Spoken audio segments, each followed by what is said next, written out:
Oakley dokley. Good evening, everybody. It is October 28th, 2024, the year of our Lord. I again am joined by my illustrious producer, Mr. AJ Jadaro. AJ, how are you doing today, my friend? Doing okay. Doing okay. Yeah. Doing okay. Okay. My heart hurts, but it's okay. Why would your heart hurt today? Oh, no Why would reason. No reason in particular. no? No reason. No reason. No reason. No. Okay. Got it. Got it. Well, not going to lie to you. Tonight's going to be a lazy show. We're doing Q&A only. We had a guest tonight, but he had to cancel last minute because he had to do something with his silly children. He's out being a dad, which is unacceptable behavior, and we've sent a very strongly worded letter, and he's going to be fired. I think. We'll think about it. You know, We're already canning game tape. Is that what you're saying? Well, well, we don't want to call him out by name, but you know, Well, I a didn't. I certain just threw someone, out his series. That's all. right? A certain someone whose name is the same as a Italian car brand that everybody knows. He was supposed to be our guest tonight, and he's out for the night. Unfortunately for us, but fortunate for his child. So that's not so bad. So yeah, tonight's a lazy show. We don't really have a whole lot planned. We got the NHL games. It's the NHL games going on tonight. It's a primetime Q&A tonight. The Toronto Maple Leafs and Winnipeg Jets are playing on Amazon Prime, which is still a very strange thing that I am seeing happen. It's very weird seeing Amazon Prime doing hockey games, but I'm a big fan. John Forsland, doing a pretty bang up job. They got Thomas Can I share Hickey. a story quickly? Absolutely, you can share a story. Well, here's my story. That may or may not have happened to me today for legal reasons. Okay. Okay. I get a message, or somebody supposedly gets a message from their grandfather asking about where they can watch the game. So I had to share with my grandfather what alternative great viewing resources there are to watch games. So if you understand what I'm saying, that's great, but I don't want to implicate myself. What do you mean alternatives? Are you talking about getting in your Black Pearl and sailing the seas of okay. no? Let's just say just that alternatives. my grandfather reached out to me. He's like, "Where do you watch games?" And I had to give him sites. Got it. Totally legitimate resources, by the way. Totally legitimate resources. Yes, of course. Totally legitimate. Yes. I guess to also start the show off, because I'm already seeing a couple of questions about some prospects. Of course, we'll get to those in a second. But just to give you some background, here are the guys that I've watched recently. I don't know the last time we updated the list on the show, but here's the list recently of guys I've seen. So if you have questions about these specific players, I'm most familiar with them because they're fresh in my mind.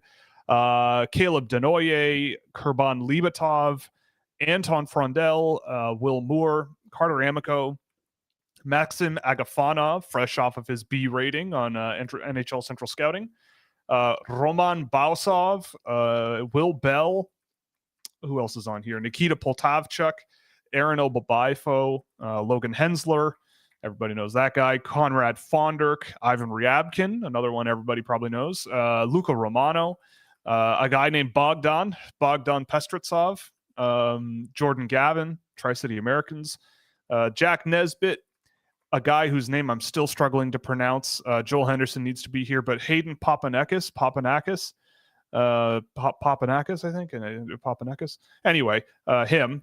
Sasha Boumedienne, Boston University kid, another pretty popular name. Arvid Drott, Carson Cameron, Andreas, and then today was Andreas Straka. Oh, and Carson Cameron today. Peterborough Pete's, that was an adventure. Jacob Kvasnica, Jack Murtaugh, and I did my second game of Roger McQueen. I figured now that he's hurt and out probably for a while, I figure I'd get one more game in before he returns, just to take a quick look at if there's anything that changes my mind on him a little bit leading into this point. And the answer is no. It was Will another. Hates him. That's what it. Yes, that's exactly. Yes, there is no hockey player on the planet that I dislike more, and everybody who likes him is stupid. That's not true. There's one player. Who? His name is Timof Stutzla. Oh yeah, right. How could I forget Timothy Stutzla? Yeah, and we officially coined or officially declared Lane Hudson dead. So those guys all can just take a hike. Those are all just guys I don't have any time for. But I feel like also I have to clarify that I am a big Tim Stutzla fan. It's just that there's a long period of time where Ottawa Senators fans. It might not have been me liking him enough. That might have been it. I didn't hype up the tires enough. I mean, but he is what I said he was going to be. I mean, he's playing center now, which I did not expect. But he is doing something I didn't think he would do, or I did think he would do, which is score a lot of points and be a lot of fun to watch. That's Tim Stutzla, and it always has been. And here he is, and he's a multi-millionaire. So good for him. No notes other than that. Um, oh yeah, but no, Roger McQueen is an interesting character for sure, and we'll be very, very curious to see how the rest of the season goes with him based on what I saw going into his injury, which is unfortunate. Of course, you don't want to see players hurt. Also, I do also want to mention before we get into questions that this is officially, as far as I can tell, the 1-year anniversary of rebooting the show. Oh, is it? Wow. I noticed that because a bunch of yearly subscriptions on Scouching.ca renewed 2 days ago. Oh, that's awesome. So it's been a year. Thank you again to everybody who's helped us out in any kind of way along the way, whether it's merchandise or a subscription on the site or YouTube Please buy the merch. donations. Yeah, there's stuff in the there's plenty of stuff in the description you can check out and buy. We're going to try to put some more merchandise out there. I actually am getting my sister to help design some stuff. She has some cool ideas, so we're going to start working on that. And then so it's a year in. It's been a good year, you know. Me and AJ, we're buds, we're pals. We've been to games Best before. Of friends, actually. We're boots on the ground, man. We're doing the boots on the ground thing. You know, plenty of growth. Hopefully there's more coming in the future. Oh, 1-0 Leafs. Yay! And yeah, I mean it's gonna be fun. If you're not a subscriber on the site on Scouching.ca, you can check that out in the description. If you're unaware of what exactly comes with a subscription, there's 2 tiers. The first tier's this for a second. Yes. Okay. Actually, take it away. I'll let you finish first, and then I will reveal at the end. My apologies for interrupting. Okay. I was just going to say, any tier gets you access to our super fun and engaging Discord server, which is always a hoot. We play a fun little game called Does He Score, where we all find photos of people who are in positions where they absolutely should be scoring goals and then find a way. Generally, the rule is that they always don't score. The answer is always no, is the rule. Except for once, I think. I think there was yeah, one I mean, sometimes people break the rules, right? But I think it's because that person missed. And yes. Somehow the puck still ended up in the back of the net in some weird, crazy way. So I believe you're correct. So I think that's a fair exception. I forget the yes. exact case, but yes. But generally so we play little fun games like that. It's always a good time. Obviously talk about prospects in the NHL draft and all that fun stuff. But also, if you upgrade to the top tier on the site, you get access to tons and tons and tons of really, really useful stuff. Data trackers for prospects. I think there's 1,500 players in the database now that's curated. So it's not just everybody in all of these leagues. It's all the draft eligibles and probably filtering out quite a few that probably won't get drafted. Generally, that tracker misses like 30 guys in the draft out of 225 that aren't drafted, which, generally it does an okay job. But in any case, there's lots of that stuff. There is lots of other tools there. You get a little bit of insights in our track data. Obviously not everything because the track data is proprietary with Fractal Hockey. But plenty of other cool stuff you can check out at Scouching.ca. And so thank you all for the support up to this point. Hopefully there's more to come in the future. And we owe you a lot. And AJ, you were going to mention something as well. Take it away. Well, a new perk of subscribing to us directly is because game tape's just around the corner, you're going to get 2 to 3 days early access. We haven't decided on if it's going to be 2 or 3 yet. Right. But you're going to get early access to game tape. And I've been working my butt off on this, okay? I've poured a couple of days into this now, and I'm stupidly excited He is. Stupidly excited. AJ won't shut the hell up about it. He No, just will not. I will not. Yeah, I will he will not. not. I mean, I'm glad. I like seeing people excited, so I'm not gonna complain. But yeah, And it is coming along really well. It it's looks going to really be good. an awesome piece of content or like series for us throughout the year. They're going to come out on Fridays. We're aiming for November the 8th as the official release day.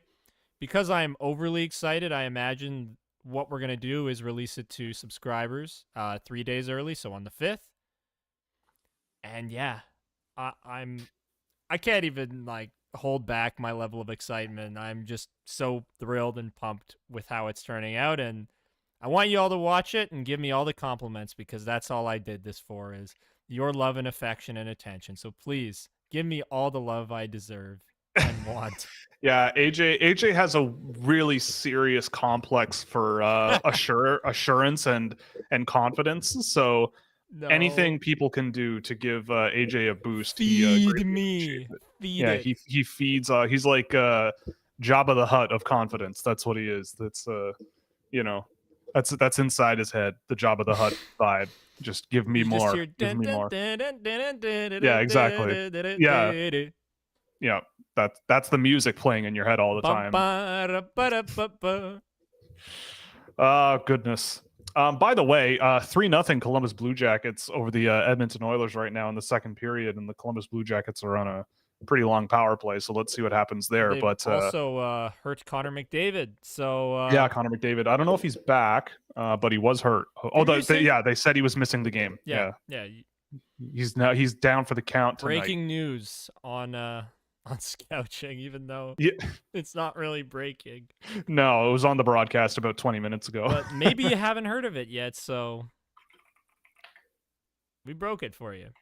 But anyways, we're going to get into the chat questions pretty soon. Yeah, let's get into the chat questions. Again, lazy episode because our guest, Tony Ferrari, had other commitments that he didn't realize were around, but that's okay. Yeah.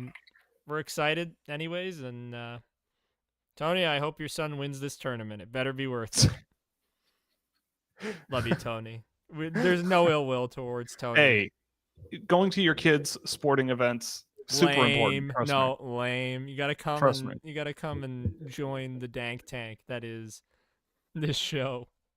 Yeah, I mean that is what we call the show. Is the main server in the Discord? Is that what we call it? Oh no, it's not. That's the private one that you and I use to make the show.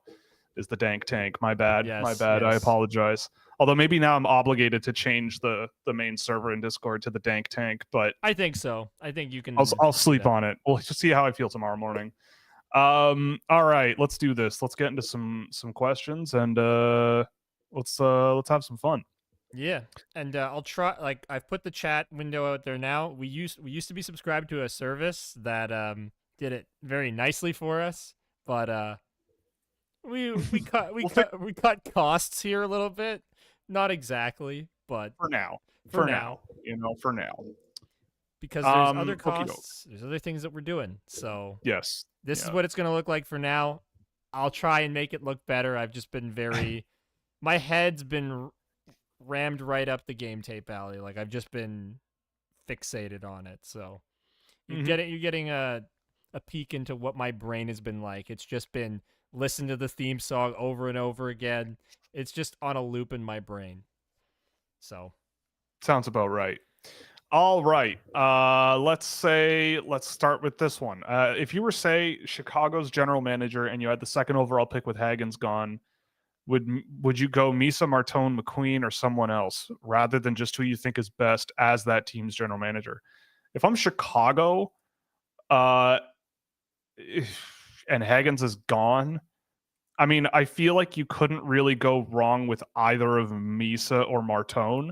I will also be honest. My top tier of guys, I love James Hagens, and he's still number one for me, but my tier of top level guys is now 5 players. I think that there's 5 guys that all could make the argument of being maybe the best players in the draft down the road. I didn't know this. Well, it's a thing I'm tinkering with, but like, did you know that Victor Eklund the other day in a men's league game scored a hat trick in the third period to tie a game that they were down 6-3. Well, are you I think, tempting me with the next Fabian Lysell type and of they bait? lost in overtime. Or did they lose in overtime? I don't remember. But that- he clawed them back single-handedly with a natural hat trick in a men's league game. But is that what this And is? the last player that Victor Eklund, his scoring rate right now is just shy of a point a game. The last player in Hockey Allsvenskan who had a point a game scoring rate that got drafted in the NHL draft, notorious doo-doo hockey pants player, is Elias Pettersson. So that's kind of that's the cohort, is Elias Pettersson and William Nylander, and there's another one in there too, but those guys were all around a point a Is it game in the draft David year. Pasternak, maybe? Pasta was less than a point a game. Okay. I think, but he was pretty close to the top. But I've loved Victor Eklund every time he's played the game, but I don't think I'd take him ahead of those guys. I just feel like at the end of the day, they'll probably be in similar echelons. Maybe Matthew Schaefer's in that group too, because he's basically a year younger than all of those guys, and he's back playing now.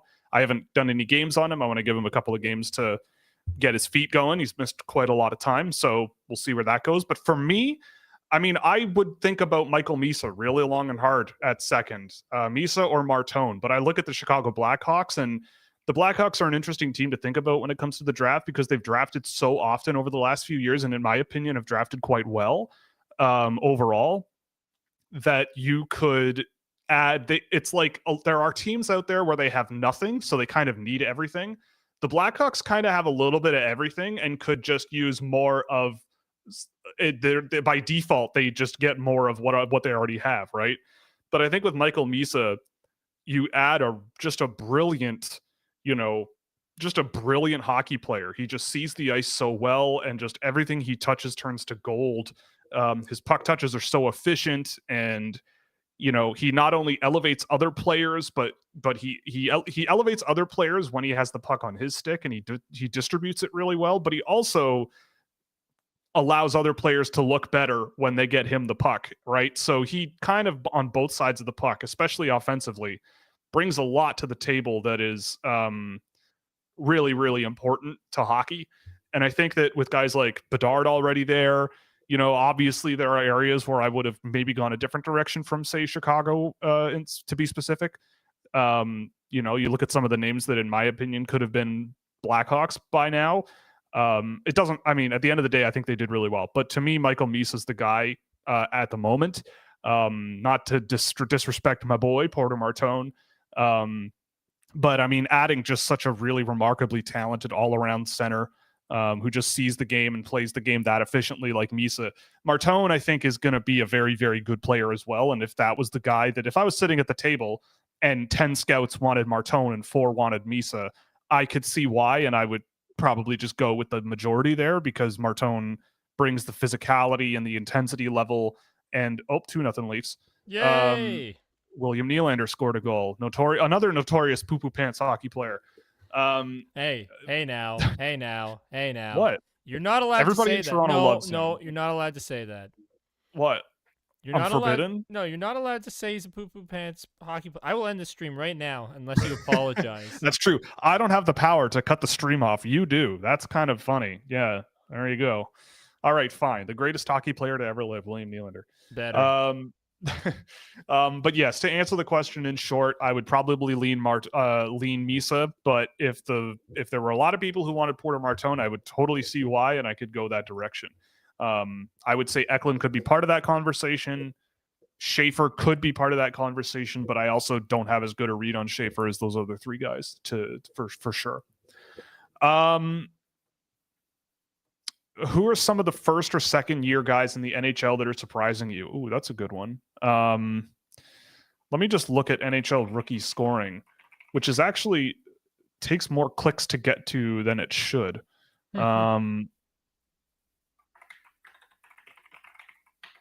But yeah, I mean, honestly, someone mentioned in the chat later that Connor Geeky's in the NHL. I mean, I haven't seen much of the Tampa Bay Lightning this season, but that's a surprise to me that he's in the NHL right away. But considering the role he's playing and the results coming out the other end, when you look at the data of his performances this year, he's playing the role that I figured he would play in the NHL, which is pretty easy to project as a bottom six, defense first, just all around solid hockey player, you know?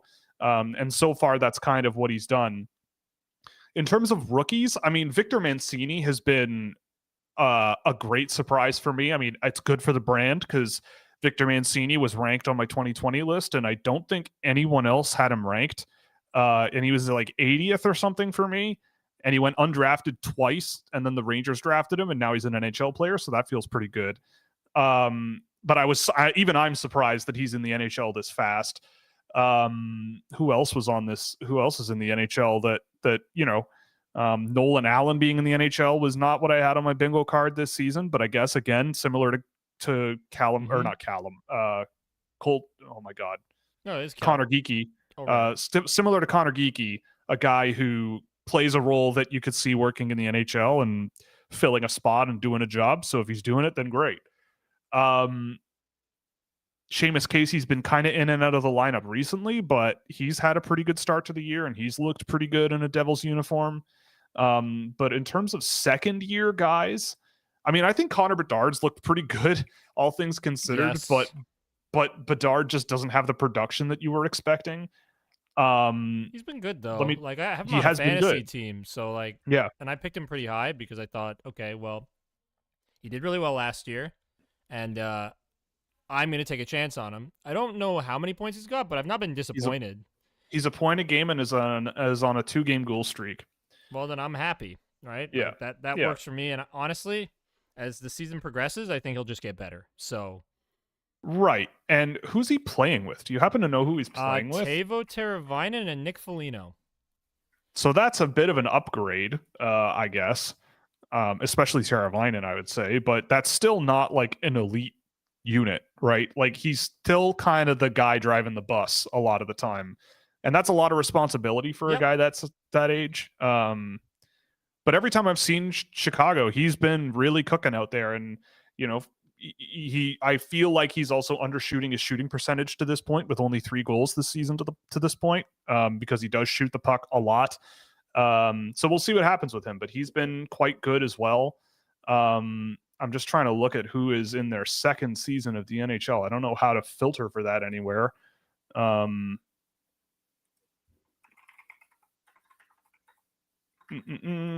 Maybe Evolving Hockey. Shout out to the Evolving Hockey Twins, always running the greatest website of all in hockey. For just if you want data and you're a gigantic geek like me. They also have a podcast too that you can listen to. I think they have a podcast too, the Evolving Hockey podcast. Oh, do they? Yeah. Oh, I didn't know that. Yep. They just goof off more than we do even. Oh, well, yeah. Well, we'll give them a test. We're testing them tonight with how much we're goofing off this evening.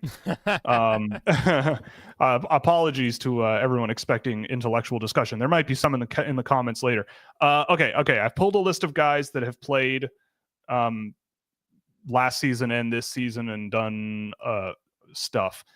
Can I filter age? Yes. Okay, let's do this. 22. Let's say 22 years old.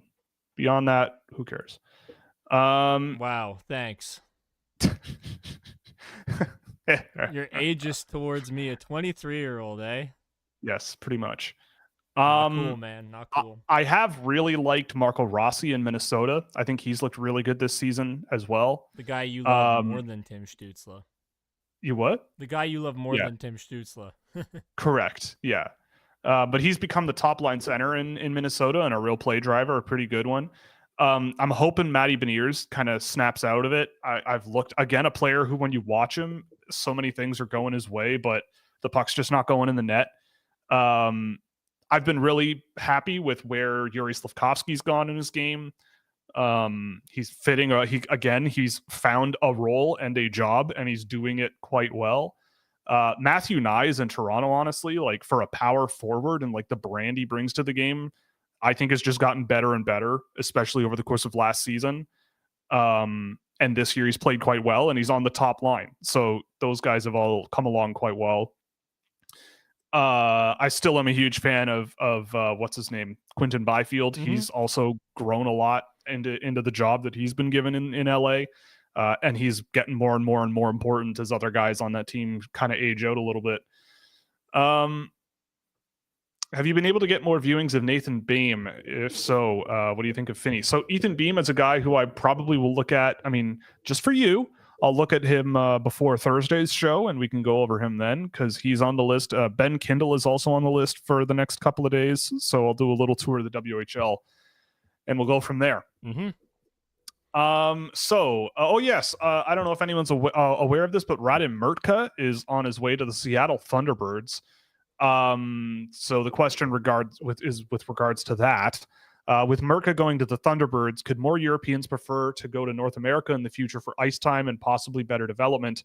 Do you think more Europeans will go to North America? I mean, I think it'll become slightly more attractive now that they'll be able to go to college after that experience. Like, the argument to bring a European to the junior A leagues in Canada is probably very, very hard to make because those organizations, by and large, are very small and community oriented, and they may as well just make money at home. Like Radim Murtka's on a pro contract, but I do think there is a good argument to be made, especially with a guy like Murtka, who, in my opinion, you can see he's a guy where you can see the flashes. Sorry, I might bump my camera down a little. You can see the flashes with him and what he's capable of. It's just at the pro level, it's just not enough to be dependable for 20 minutes a night or whatever. But it would definitely be good enough in the junior leagues. But the Czech junior league is way too weak. I think that in places like, say, Scandinavia, there's a lot more emphasis on the club and like developing at the club and doing all those things. So that might deter players from coming over from Europe, at least from there. And that's why you don't quite see as many like Swedes jumping into North America. Usually it's more Finland. And I think that that's largely because Finland's quality of hockey at the junior level is just not on par with Canada at all.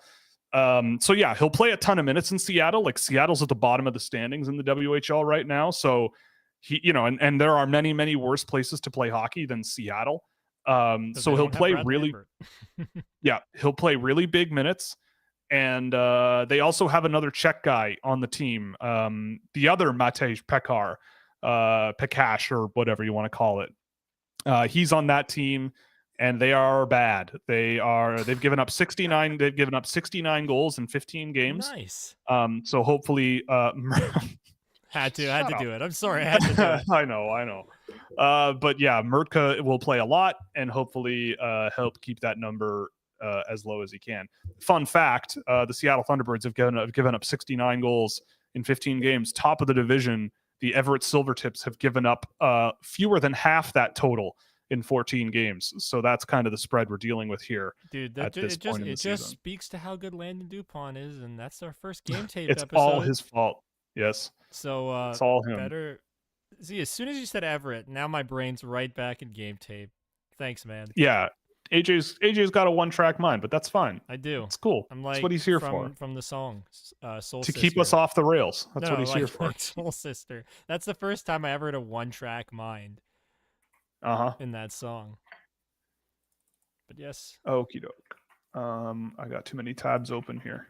Sorry all right. That. It's all right. My bad. But yes, I think that certain areas of Europe, I mean, you always see Central Europeans are generally from my experience with the CHL import draft, of which I have a little bit, Central Europeans are the most easy to convince to come over because the pro leagues aren't amazing and they don't usually play a lot. The junior leagues are not good.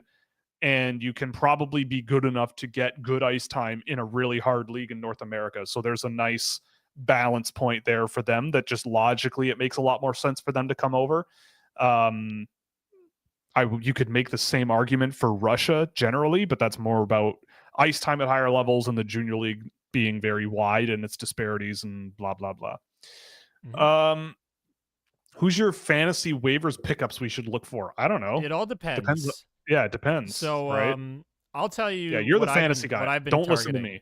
So this week, it's a pretty open week in terms of like when the scheduling is. Like tonight's a very heavy night for hockey, just because, well, I actually don't know why, but I imagine it has something to do with like the Prime, like this whole Amazon Prime thing. Probably. So scheduling's all over the place this week in terms of like being able to maximize it, because usually I like to target in redraft leagues. I like to target guys who play on the Monday, Wednesday, Friday, Sundays, because usually Tuesday, Thursday, and Saturday are pretty heavy. But this week it's all pretty open. Like there's not really a heavy night. So this week I'm looking at most games, and I actually picked up William Eklund this week in one league and Tyler Toffoli because the Sharks have 4 games. So it's all about maximizing, at least in my mind, like as many starts as you can get in redraft leagues, because the more starts you have, the more points you can score. It's just as simple as that. Like the better the volume you have, that's what you need to target. It's why I've won 4 to 5 years in my main league. It's why I'm a platinum Yahoo Elo in fantasy hockey. 913. My highest rating when I was like on the top of my game was 980, which is ridiculous. And that's 913 is already top 1%. Just patting myself on the back a little bit. Oh yeah, I'm the best. I'm the best. Yep. No, I'm kidding. But make sure you get a good reach on that. Oh yeah. But seriously, like, I'm gonna shout this resource out because it's fantastic. ZeroGuard.com. It's fantastic in order to like show you what teams have the best schedules for any given week, and it sorts it by like it'll color code it green. You just scroll down and it shows you this is how many games they have on the off nights and on the heavy nights, and you can kind of build like a weekly plan in terms of picking up guys. So this week I like the Sharks because, well, a lot of them aren't owned, and you can get guys on who have power play time. So Tyler Toffoli and William Eklund are the 2 guys that I would be looking at just for this week specifically. All right. Yeah, very long answer, but I'm very big into fantasy. We should give you a segment, fantasy corner of the week. We can. If you guys want to ask me fantasy questions, I'm really good at this stuff. Yeah, so don't ask me. I am not a fantasy hockey person at all. And everything I touch turns to crap, for sure. Yeah, that's just how it is. Also, Rasmus Dahlin scored a pretty nice goal just now. What? Not good at dynasty leagues because there's not much flexibility. I like the constant movement, the adding, the picking up, the dropping, planning out my week kind of thing. Like that's what gets me going, and like hockey's very, very intensive that way. So you guys have fantasy questions about who you should pick up for a week? Throw them at me. We'll make it part of the show. Toss them. Yeah, toss them at us. Sure. Redraft though. Dynasty League. You can ask me Dynasty League stuff, but I'm way more reliable when it comes to actually like redraft leagues and where you have more flexibility. Right. By the way, it's 4-0 Columbus. I don't know if you know. Oh, that's awesome. Sorry, Ray. Edmonton. Yeah, so Edmonton is just getting on, and Edmonton's out shooting them 22-12. It's actually kind of insane to me how similar this is to last year for Edmonton.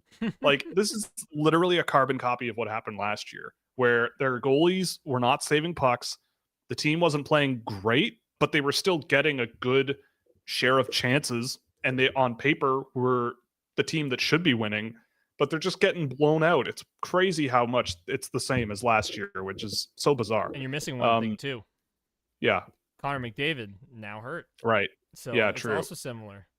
Well, maybe, I also finished the Amazon Prime show, Face Off, which was really, really good. If you haven't watched it, it's worth watching. It's really, what? I have to. I haven't yet. I've been too busy. Yeah, it's really good. It's quite good. But yeah, what was I going to say? Yeah, so that's really good. But in that, they do an episode. Everybody's probably seen the clip of Zach Hyman basically being like, "We're going to come back next year." I mean, I didn't know that this is what he meant. Like they were literally going to do the exact same thing. I mean, maybe this is how they do it, right? they're going to end up in the Stanley Cup final by doing literally the exact same thing. Just let's do the same thing all over again, start to finish. I mean, we said this on the show last week, I think, right? Now in a few games, they're going to have to fire the coach, get a new one, and they're going to regress back to the norm and then take off and go to the Stanley Cup final again. Maybe win this time. But I said and lose the Toronto Maple Leafs. But right. Hey, but I mean, they're beating the undefeated Winnipeg Jets, so anything's possible. Beating the go undefeated Leafs, Winnipeg go. Jets. Yes, correct. So before we move on, Will, What do you Yo, think the deserve to win-o-meter says about this game that we're talking about here? for Edmonton, Yeah, yeah. I would say Edmonton is sitting at 78%. You'd be very wrong. Oh, It really? has Columbus ahead in the deserve to win-o-meter. Damn. Yeah. So the shot Okay, so quality Edmonton's just, must be yeah, the bad. shot quality must be terrible then. Go Yeah. Oilers, go, I guess. Yeah, it's at Man. like almost 65% for Yeah. Columbus, 64.3. But I love the deserve to Wow. win-o-meter It's so because silly. it is so silly. It's so silly. It's good fun. It also is good for like fan bases to just rip their own hearts out. You know, Me. like they're just like, Me wow, always. yeah, exactly. It's like, oh, we should have won that game, and the deserve to win meter said we should have, and rah, it's a good time. Um, I had something in my brain and I totally lost it, but that's okay. That's what Monday nights are for right now. That's what the show is for. This is it. This is prime Pure time. chaos. This is prime time. This is what you pay for. Actually, you don't pay anything to come in here. Anyway, someone mentions, oh yes, Arvid Drott. Yes, I love Arvid Drott. I thought he was great in Saturday's game against Mora. Popped a lot more than he did for Frundell did. What are your thoughts? I agree. I love Arvid Drott. I think he is way better than like, you know, people who watch the show a lot probably know that when guys score a lot of goals and don't have a whole lot of assists, that's when I get a litit bit sketchy, when especially it's like the junior levels of hockey, under 18, under 16, whatever. I'll let you finish. Uh, um, and in Arvid Drott's case, he's very much that. Like he scores a lot. But I think that there is so much to his game that is better than what I remember last year too. To be perfectly honest, I remember watching him last year a little bit because so last year he had 48 goals in 39 games or something like that at the under 18 level. 39 games and 48 goals. So and only 24 assists. So like there's that thing, but still worth noting. He's up to 10 goals and 8 assists in 17 games this year in Sweden and riding a 5-game point streak. Points in 6 of his last 7. Anyway, but I've really liked him. He's faster than I remember last year. I think if the skill level can sort of take a jump from here, he's going to be really lethal. He's a better off puck player than you would expect. Like he was cutting pucks off a lot and making good reads and moving the puck pretty well. I still like Eric Nilsson more. They often play together. But I've really, really, really liked Eric Nilsson this year. Like it's another one of those, like, do I like him more than this guy? Yeah. Do I like him more than this guy? And next thing you know, he's ridiculously high on my list, and people will probably call me crazy, but at this point in my life, I don't give a crap about that. But Arvid Drott is a really good example of a good player for this year's draft. I think he's a really good player. Brings a lot to the game. The thing I like about him too is I'm trying to think of a prospect that kind of reminds me or did this in the past, like a goal scorer, but it isn't necessarily like the threat of his shot that scores points for him. Like that's not, you might look at that and go, man, he must have a wicked shot, which he does. He has a very good wrist shot. But the thing about him is he just has a natural instinct to put himself in a good space to score, right? Like there's a few clips I've pulled that, you know, it's something you don't really see a whole lot. And when you see it and you're looking for it, you notice it. Which is like a guy is wheeling around the half wall into the corner or something, and this player off the puck finds a way to find some pocket of space in front of the net and get square to the puck carrier and stay square to the puck carrier, right? Like if that puck squeaks out in front of the net, they're in space and they're ready to just get a shot off quickly, right? No nonsense. And they just get their chances. And Drott is a guy who does that, and he's just always in motion a lot of the time in the offensive zone, creating options and finding space and just playing a really, really smart offensive game. And yeah, I mean, look, you mentioned Frundell. The game I did was him in the Allsvenskan, and he was not good. I don't know if it's that the injury still nagging him. I don't know if it's just that he's, you know, behind the rest of his teammates because he just hasn't spent as much time playing and training because he's been hurt. But he was not great, and he should be playing junior hockey to sort of get his feet back going. And he's one where I'm not obviously writing him off, because I think that he plays such a smart, surgically precise game that doesn't necessarily move at high pace, but he does what he does at his own pace, and it's still really effective in a way, if that makes sense. Just a really smart player who I think needs time to sort of get his feet back under him. But I will agree, like I do think there is some level of value, as silly as this might sound, to sit back and go, okay, I just watched these two guys back to back. Who do I feel better about? Without, if I took the names off the jersey, which number on the jersey did I like more? And I could see how the answer to that would be Arvid Drutt. For me, in that on that team in your garden, it would be Eric Nilsson every time, but Arvid Drutt is not far behind there. Theo Stuxelius is also on that team, and he's been scoring a ton of points, but I don't think he's as projectable as those other three guys, but he's a very smart player as well, and very lanky, and I think very raw. So I would be happy to be a team that offers to take him somewhere in the middle rounds, because who knows what he could be in 5-6 years when he fills out and gets a bit stronger, and maybe a bit, I mean, he'll need to get a bit quicker. That's his main issue. But we're talking about Arvid Drutt, who's really, really good, and I'm a fan. Oh, 3-0 Leafs. Yay! But before we get into it, because yeah. this is what I was gonna say, we need to find a term for the guy who scores more goals than assists. And I have an idea. We're gonna call it the Jonathan Cheechoo effect, or something like that. The Cheechoo conundrum. Yeah, we're gonna call it. He's a Cheechoo guy, or something like that. Like we have to give a nod. Cheechooer. He's a Jonathan Cheechoo player. He scores more goals than he gets assists. By a long shot. Train.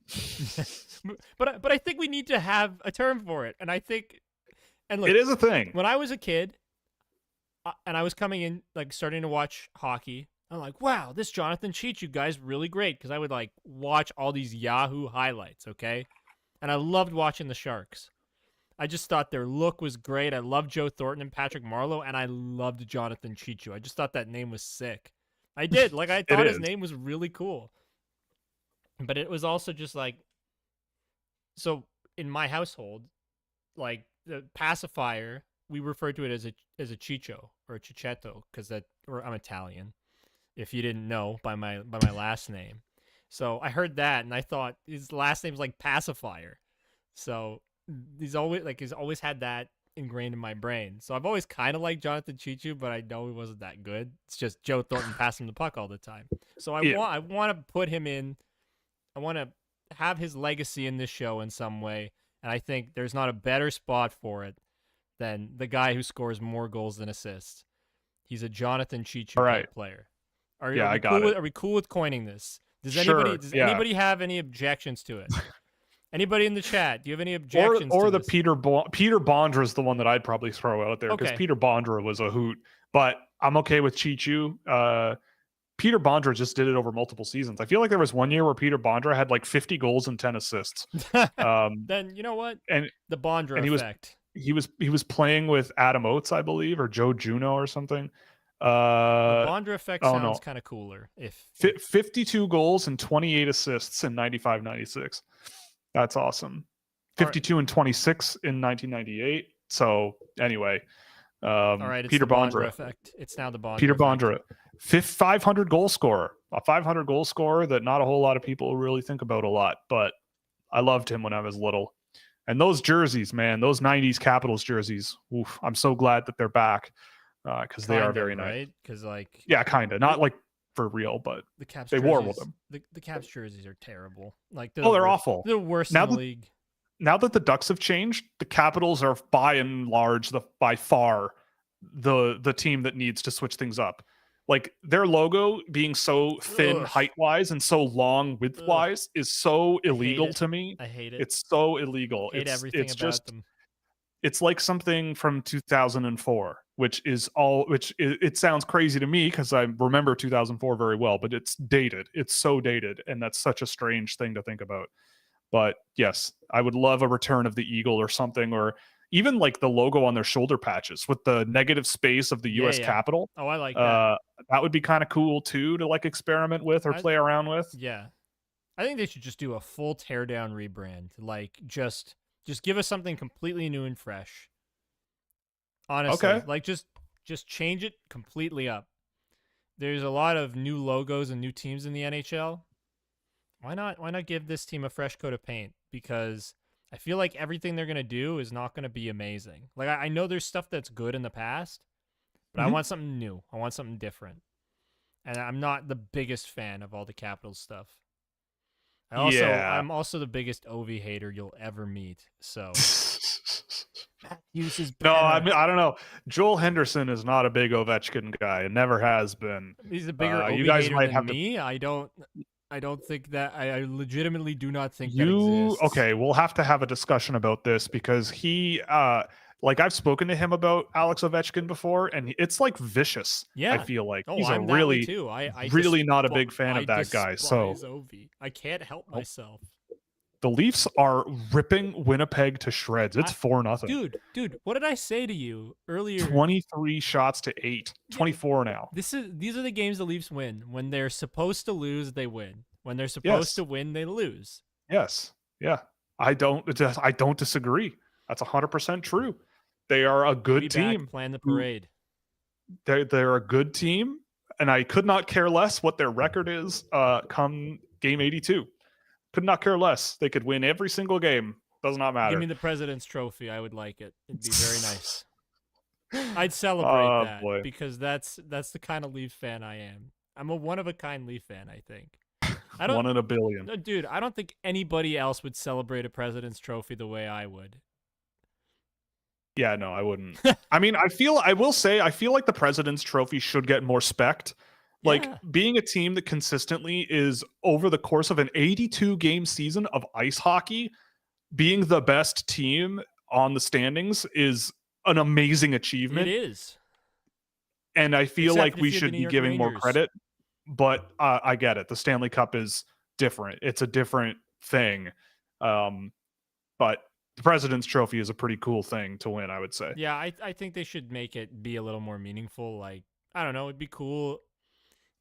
It'd be cool if there's like some incentive to win it that's not just the trophy, like some sort of bonuses that the league gives out. But they're too cheap. They won't do it.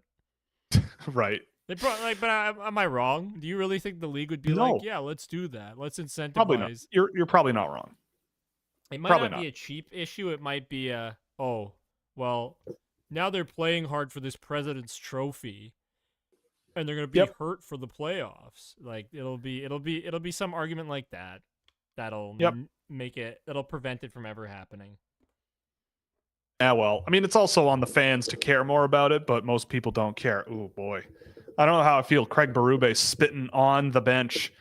Don't know about that one. I never understood the spitting at a hockey rink thing. He's spitting like truth to this team or something. Yeah, he's spitting truth. Yeah, fair enough. Truth bombs from his He mouth. screamed at them, gave him a Yeah. good old Riemann, and now the Winnipeg Jets. And now they're man, elite. Yep. they're getting Okay. How's Luca Romano's skating? I mean, it depends on what you mean, but I think Romano's a guy who has a lot of potential, but he'll be a guy who either works really, really well or is never going to touch the NHL. I feel like Romano is a very, maybe not even a boom or bust. It's just like the line for him is going to be very thin, I think, because he's smaller. He's very smart. He's a very smart puck mover who doesn't quite have the pure escape speed or quickness or agility to consistently get through really tough physical pressure. But the isolated moments with him, and I saw this too when I went to see him live in Kitchener, like the way he places his passes and the way that he creates lanes and sees the ice, it's all really high end. So he's a guy that I have ranked. If we want to use the central scouting system, he's a B guy for me. All around a good solid hockey player who's a little smaller and doesn't really tick all the boxes that I look for in a small player, but definitely has the mind for the game and the puck distribution skills to produce and potentially develop quite well. Thoughts on Sam Rinzel this year? A project defenseman, only a few games in, but he's killing it. Number one on a great team, and he's looking like one of, if not the best defenseman in college hockey right now at 20. Yeah, I mean, I'm glad. There was a time where people were worried about Sam Rinzel being a bust. But he was always a guy who, yeah, I always liked him. High school guys, though, like, again, the jump from Minnesota high school to college, even though it's Minnesota, is still really steep. It's a tough transition. And he didn't go to a weak conference team, right? Like, he's on a really, really good college team. And he's the number one defenseman there. I have seen Minnesota a little bit this year. And yeah, I mean, Rinzel is a guy who I think is going to go out and just be very, very, very efficient. I don't know about being a high-end point producer in the NHL one day, but in the same way that I don't know if I see like Kevin Korchinski as a massive point producer in the NHL one day, but I don't really care much about defensemen who score a ton of points. Like, that's not really their job. It's more about like how they impact the game as a whole and how they defend. And I feel like Sam Rinzel with the length that he has, the defending thing is going to be questionable, but his skating has gotten a lot better. Just as he's a lot more fluid and mobile.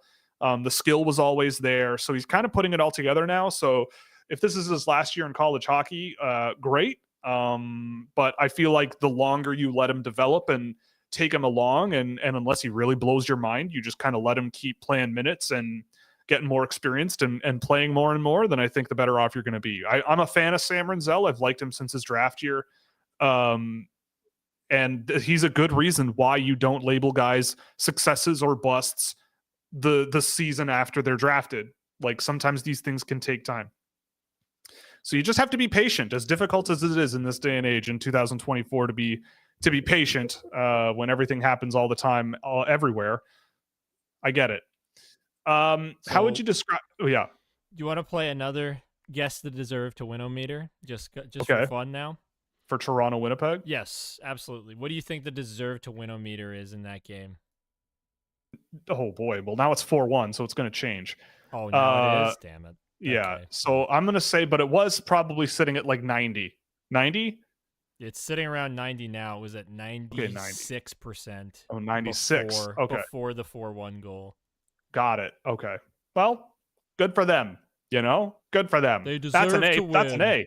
That's an A plus. Good. So good for them. How would you describe the players in this draft class in car terms?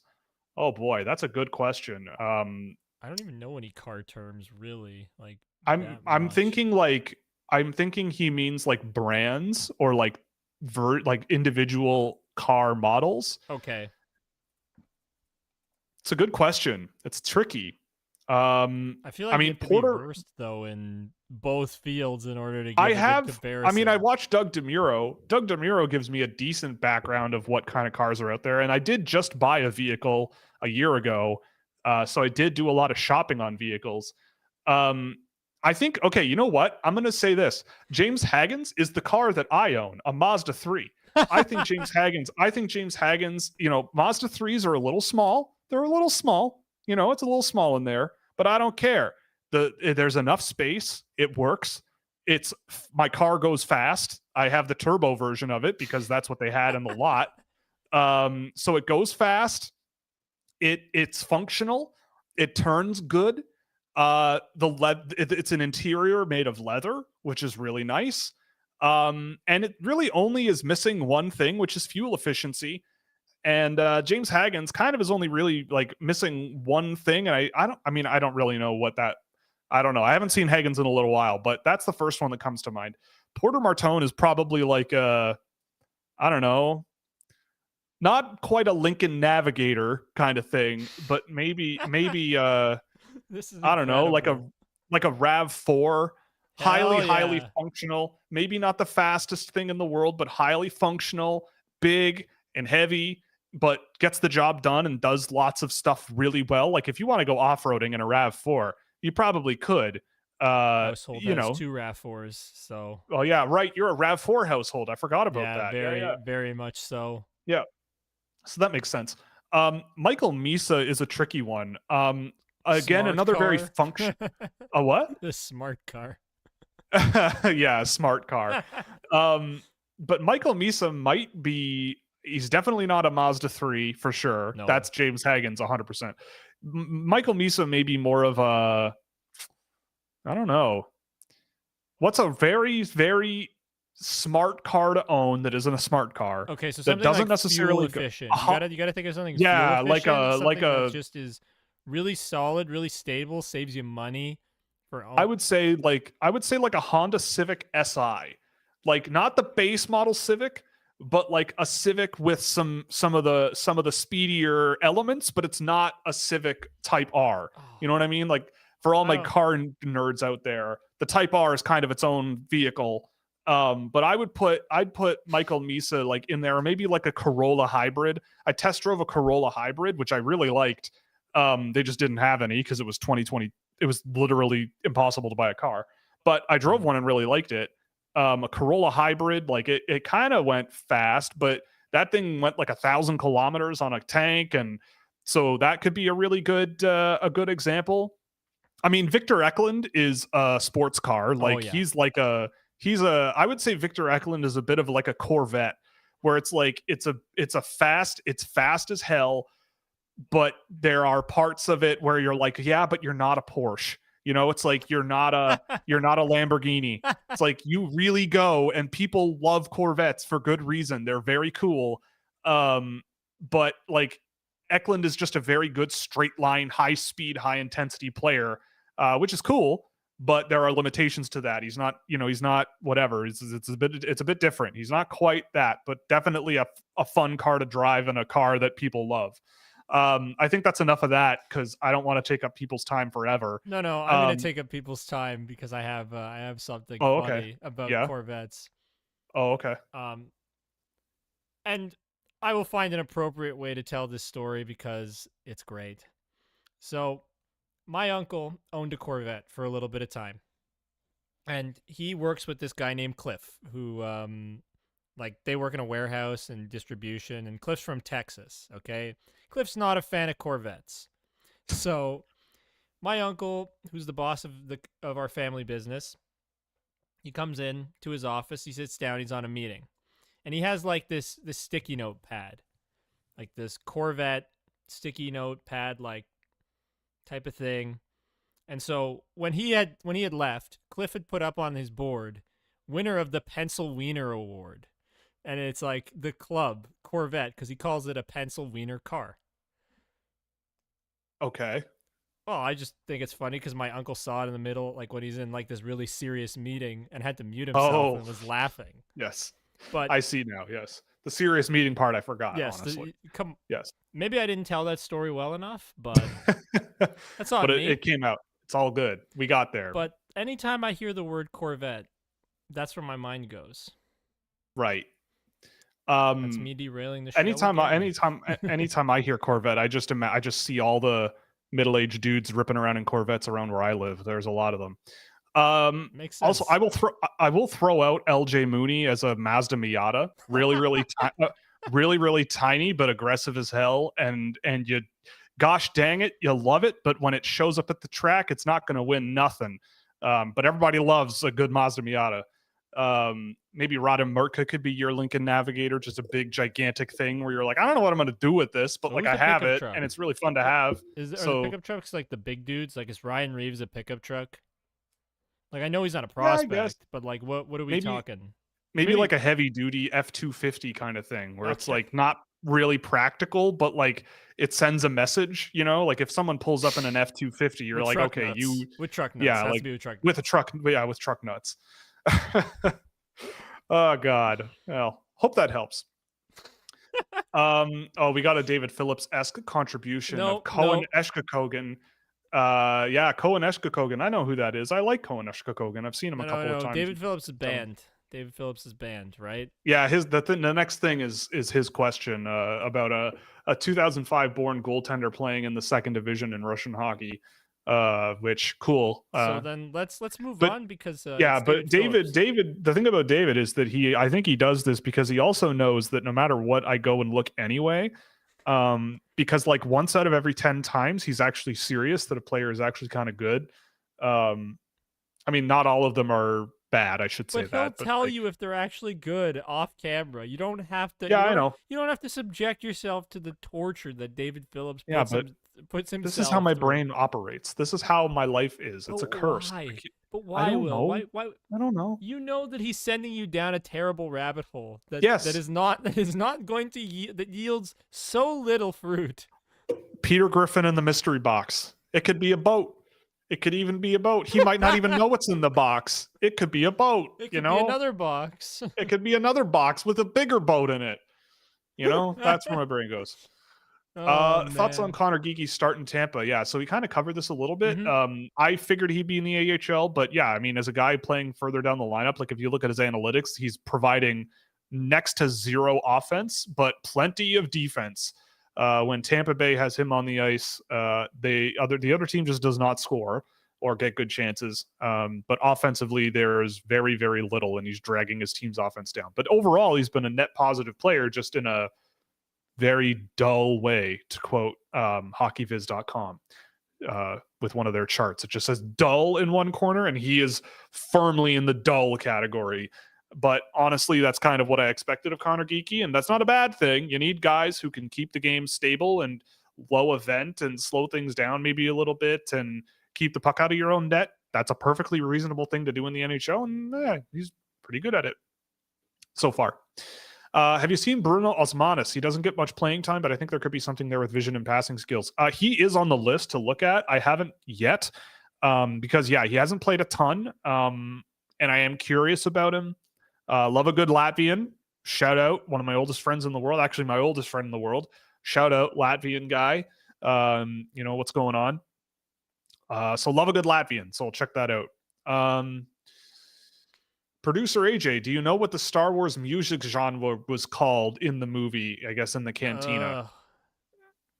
No. You don't have to say it. No, because I'm not. Are we going to get demonetized? No, well, I don't even know what it is. Like, it's not me fake. It's not fake ignorance. It's pure ignorance. There are times where I am faking ignorance. This is not one of them.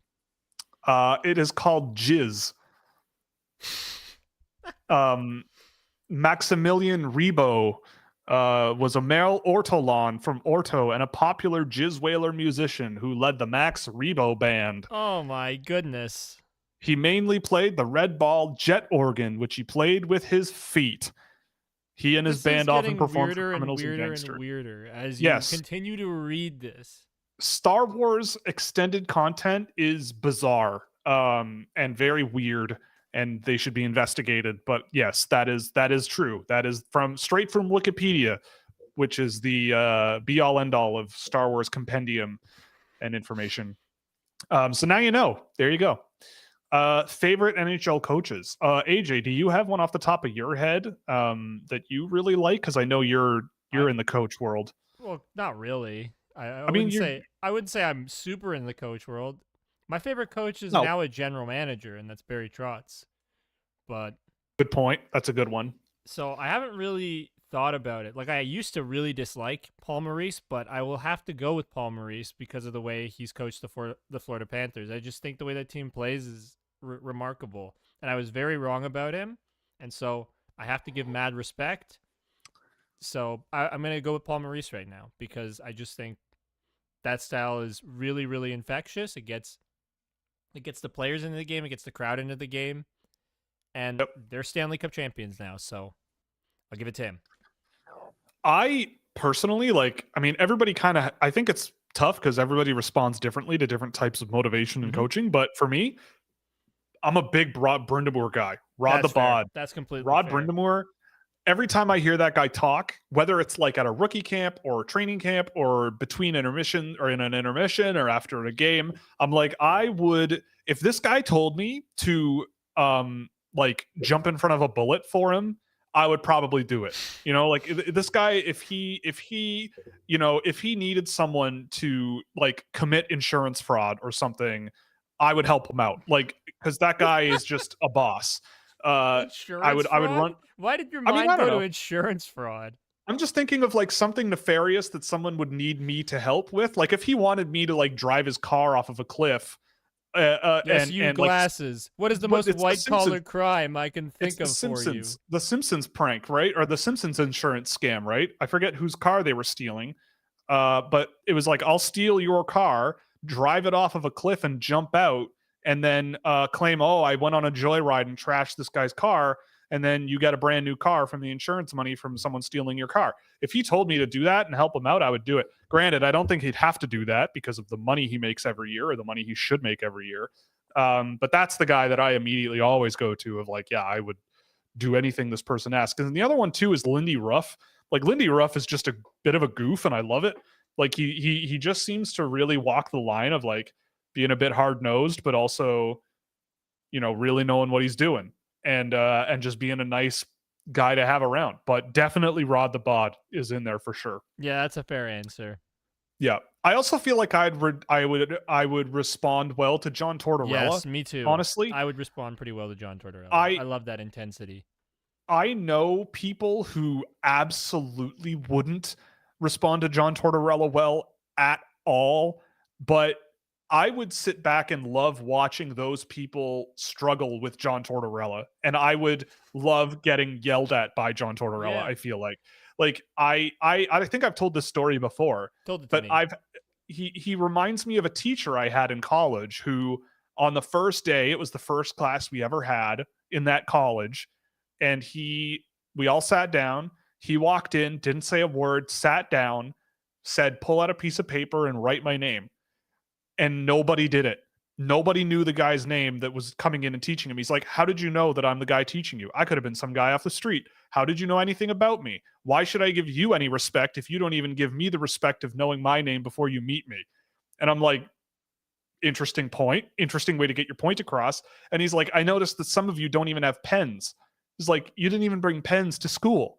Like, welcome to day one, right?" So, and he just started like ripping, just ripping the class as a whole, basically calling us morons. And the next day, I think 3 of the kids in that class quit the school entirely, and were like, "I don't like when people talk to me like that. I'm not dealing with this. I'm out." And they left. And I just was like, "That's awesome. I loved it." My mom says that day I came home, and because I was living at home at the time, I was like more lit up talking about that instance and that teacher and that story than I think I've ever been with a school related thing ever. Like, I just thought that was so funny and smart in a way. And so just, it was a good test of character. And that was very interesting. It's a valuable lesson because, like, I even went into my job interview last week. And I'm like, oh, wait, that story Will told me about not knowing the guy's name. It's like there was somebody else on board, and I'm just like, oh, I gotta make sure I do this right before. And I found out the guy's name. I'm not gonna give it out on stream, but it's like you recalling that or you telling me about that moment led to me like making sure, okay, I should know both these people's name who I'm talking to Yeah. today, because it's like I don't want to be a moron. Right. So take a valuable lesson out of it. Do your It's a good sign. research, kids. Do your research. Yeah. It's a good one. Thoughts on Nikita Arnamonov and his start to the KHL season? Almost a point a game. Is it a hot start, luck, or is he a better prospect than originally thought? I mean, it's probably a combination of all of the above. He's playing on a team that will put young players in a position to succeed a lot. They're more than happy to try it. But Artamonov is a guy who, like, if you watched him last year much, the only thing really that wasn't working for him, and it did more than most KHL prospects, but it just, like, the creation offensively wasn't quite there. But what was there, he was creating quite a bit of it, if that makes sense. So he was always involved in offense. There just wasn't a whole lot of offense there at all. But when there was, he was there. So I'm curious about, I haven't looked at him in detail this year yet, but from poking around on him a little bit, I do want to do like a video room breakdown of a game or two of his in the next little while. So we'll try to work on that. But I think it's a combination of all of those things, right? I mean, I had him in my first round. Sam had him in like a top 15 or something like that, like crazy high on his list. So big dub for Sam McGilligan so far. Obviously, you don't take victory laps this early. But I mean, he should have gone in the draft way earlier than he did. I know some NHL teams just wanted nothing to do with him because they looked at how big he was and the style of play and said, guys like this just don't play in the NHL. But I think Carolina kind of doesn't really care about those preconceived notions and goes, well, at the end of the second round, like, what if he is a player, right? Then great, we got a player way later than, like, in a range where a lot of guys don't become players. So good for us. We're a contending team that just got another player. Great, like, fair enough. And very few other teams think that way, which, whatever, we'll leave that at that. But yes, I do think it's a combination of all of the above, but there were signs that he was at least a very valuable, like, I always felt like he was going to be a third line NHL guy that can grind away and play hard, and just he plays a style of play where if I'm coaching him, he would stay in the lineup. Oh, this next question's not fair. Start, bench, cut: Luke Hughes, Simon Nemec, Seamus Casey. Not fair. Yeah, not doing it. I'm not doing it. I can't. I'm doing it. I mean, it's in that order, I think, if I had to pick. I mean, Simon Nemec, I think, I love Seamus Casey, but Simon Nemec just has skating ability that translates way better to the NHL in terms of getting up the ice and transporting it. They're all questionable defenders, I would say. They're all questionable defensively. But, I mean, Luke Hughes is a wonderfully dynamic offensive defenseman. Simon Nemec is a great puck transporter, I think, with a pretty good shot. Seamus Casey's tons of fun, and I love him, and I wish for the best for him. But of those three guys, he's probably the guy that I would bench, which is probably why he's in and out of the lineup right now. Do you think that Luke Hughes is still Morgan Riley Mark II, with maybe turned up a bit?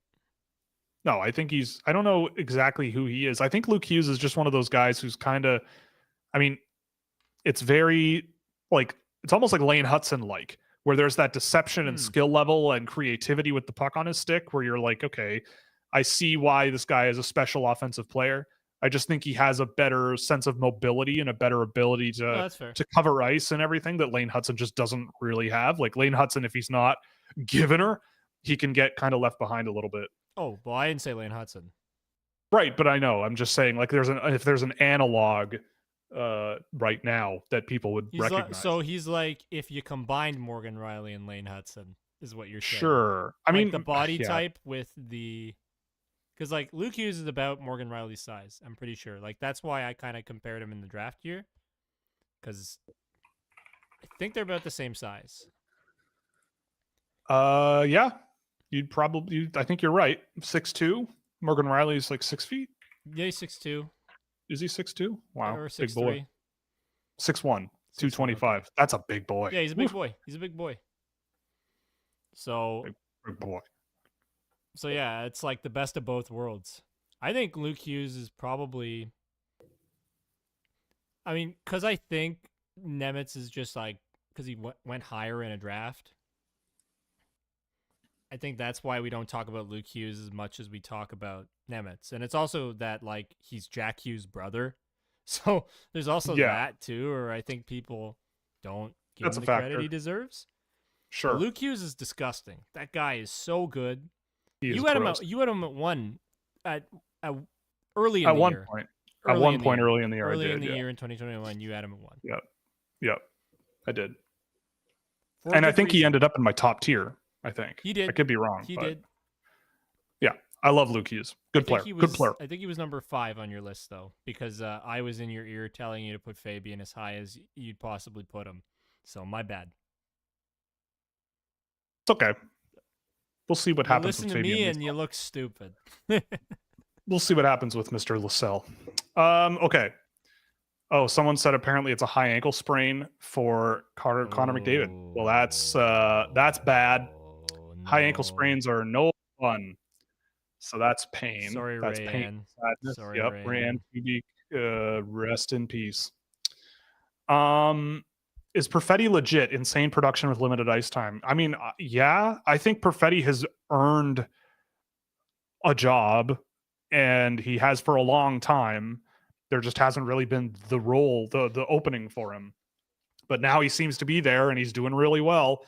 Always a player who I thought was going to complement faster players really, really well. Super, super smart player. Brings a lot to the table. Like if you ramp him up, I think if you ramp him up as a player in terms of talent, I think you get a guy like Michael Misa. Just the smarts and the shot quality and the diversity with which they can produce. Perfetti's really, really good. And I think he's finally showing people why he was such a high draft pick.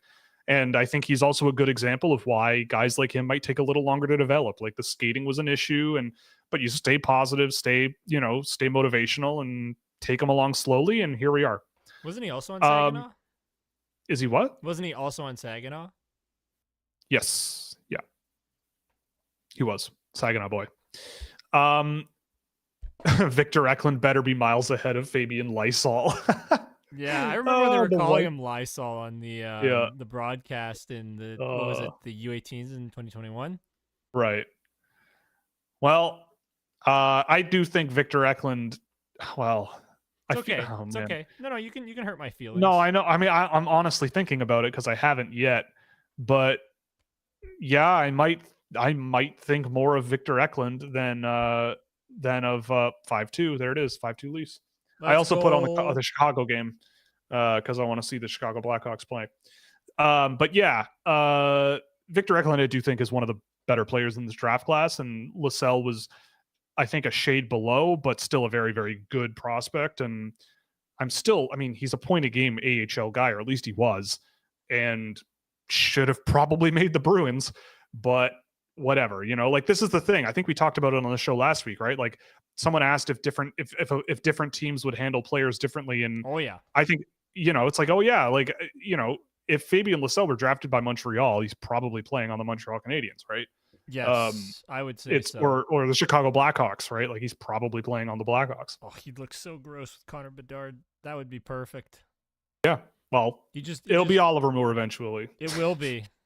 My other boy, my other zippy boy that I put up really high. Yep. Who do you think is going to be a surprise from each side in the CHL USA Prospect Challenge? Whoever's huge and scores a goal. That's yeah. really what it's at the top prospects game last year, it was Raul Boyard. I think he had 3 points, and everybody immediately went, "Wow." Yeah, okay. I just need to see the CHL roster. I know the NTDP roster. I think people will be impressed with Carter Bear. I think that's a player that I don't hear much about. Cameron Reed, I think, has looked really good too. I think Cameron Reed is going to be an interesting one to watch at that tournament or series of games, whatever you want to call it. I'm thinking about guys who weren't at the Holinka, but those are the ones. Maybe Lyndon Lakovic. Again, it's like I think a lot of guys who are just like on that B list, but are really good performers that not a lot of people are surprised with or exposed to. On the NTDP side, I mean, I am hopeful that Conrad Fondork has a good couple of games. He's the guy that on that team that I've really liked. William Bell is another guy on that team that I've really, really liked, and not just because he shares the best name in the world. Again, what? You preface that every time you talk about a player named William. Yeah, of course, because it is the best name in the world. I disagree. I think AJ is a way cooler name. Well, you're wrong, but that's okay. No, I'm not. But yes, on the USA team, Bell and Fondork are the guys that I'm curious about.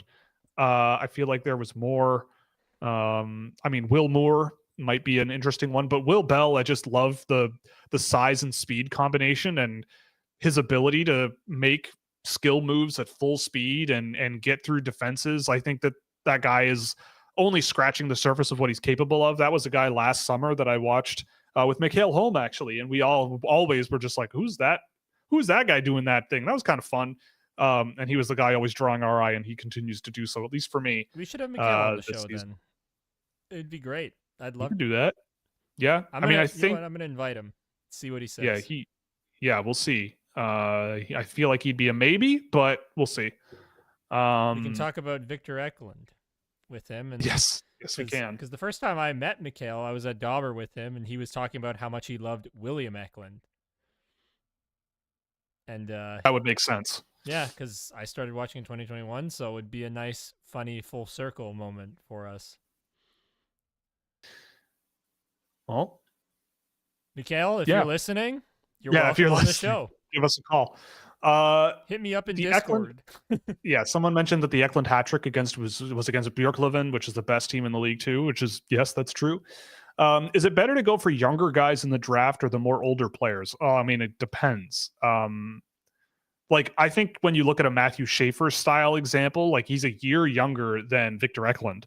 So where is Matthew Schaefer going to be in a year? Because then they're on equal footing, right? Mm-hmm. And a year can make a huge difference. Like Matthew Schaefer is days away from being a 2026 NHL draft pick. Oh my So goodness. so like you have to keep that in mind. And also keep in mind that guys like Roger McQueen and Malcolm Spence are days away from being 2024 eligibles. So you have to think about it and go, okay, like I always put it like this. Like if I drafted Roger McQueen or Malcolm Spence or even a Carter Bear last in 2024 Mm-hmm. and this season was their D+1, am I happy with what they look like? Like, am I still seeing them as like if you rank a guy like McQueen at 5 or 6, are you looking at him and going, if I drafted this guy 5th overall in 2024 as one of the youngest guys in the draft, am I happy with how he's playing this season? And to me, I think the answer to that is no. But I mean, if you disagree, that's fine. So it's like a case by case thing, right? I think at the end of the day, you still want to draft the players. Like you don't want to bet too much on future development. I think especially at the high end of the draft, unless you're really, really sure. But in extreme cases like that, it does matter. But like James Haggins, for example, if it's his freshman season, you can kind of use a bit of an equal barometer for a lot of these guys that are freshmen. Porter Martone, I mean, it to me, guys like that, it's like, well, it just means that the clock is a little bit further along on those guys and they play like it. Like Porter Martone is more physically mature and brings a lot more experience to the table. And so, yeah, naturally he's going to look a lot better, but he looks really, really, really good. So you can sort of rest a little bit more assured in that sense, if that makes sense. It's a difficult thing to answer, but it is interesting to consider when you're, say, comparing two players, right? Like if I were to compare Malcolm Spence and I don't know who's another big guy that plays a sort of physical, like a Swedish guy like Tinus Koblar, who I really like, really young player. Spence is almost to 2024. Koblar, I mean, I take Spence for sure, but in a year, a guy like Koblar could be playing men's hockey in Leksand. He could be loaned to another men's team. But I love the skill he brings. I love the smarts he has. He's a good puck distributor. He's big, lanky, but like could be a thing. And so to me, it's like then you kind of can compare things in that sense. But it's tricky. Opinions on Noah Karolainen. That's one I have not seen yet, but I've been meaning to. Kariainen. My bad. Noah Kariainen. Yeah, his link is purple when I Google him, so that makes sense. Oh yeah, this guy's playing in Europe. He's playing in England. I forgot about that. We have another elite ice hockey league NHL draft eligible this season. So yeah, that's one I haven't gotten to. It sounds like a joke, but I do want to get back to watching EIHL guys because there are a couple of interesting guys there, like Connor Lee. Burnley Caps has been kind of neat. You're just feeding J Mulk's Sure, obsession right now. sure, yeah, why not? British pride. Yeah. How much of a difference is there between the SHL and Hockey Allsvenskan? How much does it impact Victor Eklund and Anton Frondell's draft stock, if any? I mean, Hockey Allsvenskan is a step down. I want to see if I have the data accessible, but I did some work last year on exactly the quality of player that can play in each of those leagues. And I mean, I feel like if you're a good CHLer, you can be a pretty decent Hockey Allsvenskan player. But I mean, Victor Eklund, I feel like I'm just talking out of my bum while I try to find this information. But in any case, it's a very good league though. Like it's any men's league in Sweden, even like those top two levels, especially, it's physically demanding and intense and a totally different world than a lot of people maybe are used to. Mm-hmm. Just not Hockey Etten. That's what No. Mikael Holm taught me. Yeah, don't go Hockey there. Etten is not good. Yeah, it's no good. It made me believe Oh, I William got it. Strongren was a god. Right. So so the way I framed it is like baseline of high level import players in these leagues. So like if you want to be a guy who's scoring a lot and like a main player, which was the angle that I took, uh the SHL, for example, is like a high level NCAA player, like high end NCAA, or an elite CHL player. Like if you are 100, if you're scoring 120 points and you're an overager, but an NHL team maybe gives you an AHL deal and it doesn't work out, you go to Sweden, you could be really, really good. In Hockey Allsvenskan, that drops slightly to like a good ECHL player, above average NCAA, or a really good CHL player. So, like, if you're a point a game NCAA guy, just under a point a game, you could probably go to Hockey Allsvenskan, have a good time, and like a Brady Ferguson is a good example of a guy who maybe falls under that category. If anyone remembers Brady Ferguson. Well, the So yeah, SHL and Allsvenskan, they're like they feed into each other. Like there's yeah, relegation, so yes, that's true as well. Yep, you yep, could go to the Hockey Allsvenskan and maybe get your team promoted. yes. And that people love that. Fans love when that happens. And they get a lot more money when that happens. But yeah, I mean, to me, it impacts them both positively because they're in a much tougher level of competition, right?